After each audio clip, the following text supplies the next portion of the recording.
In 1941, a Swiss engineer named Georges de Mestral came home from a hunting trip with his dog covered in burrs.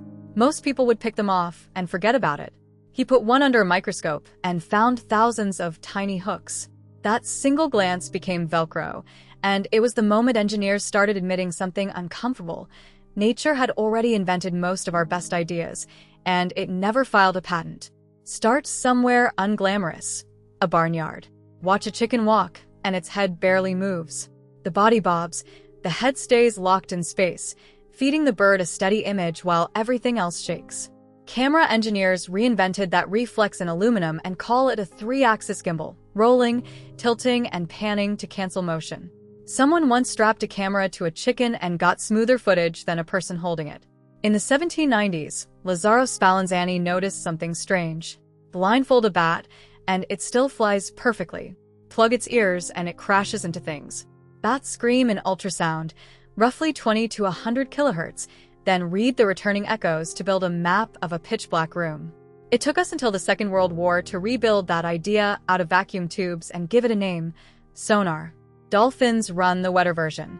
They fire clicks through a fatty lens in the forehead called the melon, and the echoes come back carrying shape, distance, even what is buried under sand. Here's the detail that stings. The U.S. Navy trained dolphins to hunt underwater mines specifically because their biological sonar outperformed the expensive electronics bolted onto warships. A gecko walking upside down across glass isn't sticky at all. Each toe carries millions of hairs called setae, each splitting into even smaller spatula-shaped tips, and they cling through van der Waals attraction. Molecules simply pulled toward molecules. No glue, no residue. Thousands of reuses.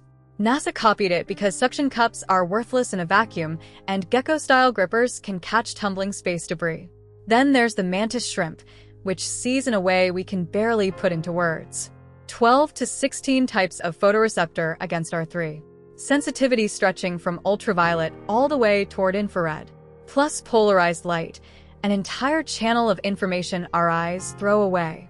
Engineers built polarization cameras to imitate that eye, and early trials suggest they can flag cancerous tissue that looks completely normal to a surgeon.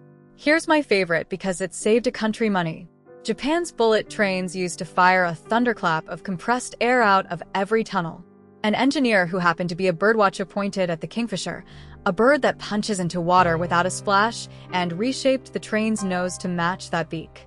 The boom disappeared, the train got faster, and it drew around 10% less electricity. Sharks solved a different problem entirely. Their skin is armored in tooth-like denticles that channel water smoothly and leave bacteria nowhere to anchor. Copy that microscopic texture, and you get ship hulls that shed drag and burn less fuel, competition swimsuits that got banned, and hospital surfaces that resist superbugs without a single drop of disinfectant. In the Namib Desert, a beetle drinks fog. Bumps on its back attract water droplets out of the morning air while waxy channels between them repel water, steering it downhill straight into the beetle's mouth. That exact pattern now appears in fog harvesting nets strung across hillsides in Chile and Morocco, pulling drinkable water out of what looks like nothing.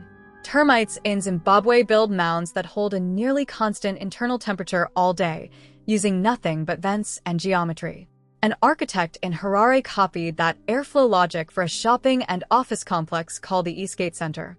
No conventional air conditioning at all, and roughly 90% less cooling energy than the buildings next door. So why is nature such an unreasonably good engineer? Because it has been prototyping for about 3.8 billion years with the harshest review process imaginable. Every bad design simply stops reproducing. What survives was never elegant on paper. It was tested against real wind, real water, and real predators across millions of generations, with no deadline and no budget meetings. But copying blindly fails badly. For centuries, inventors strapped on flapping wings, jumped off towers, and broke their bones. The Wright brothers won partly by ignoring the flapping entirely and stealing something subtler instead, the way a bird twists its wingtips to roll into a turn. That's the real skill in biomimicry. Take the principle, not the silhouette.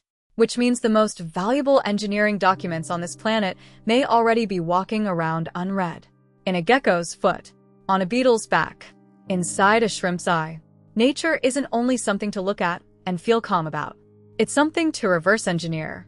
If this rewired how you look at animals, subscribe. Every week I go hunting for hidden engineering in the natural world. And drop a comment with the one animal you think engineers should copy next.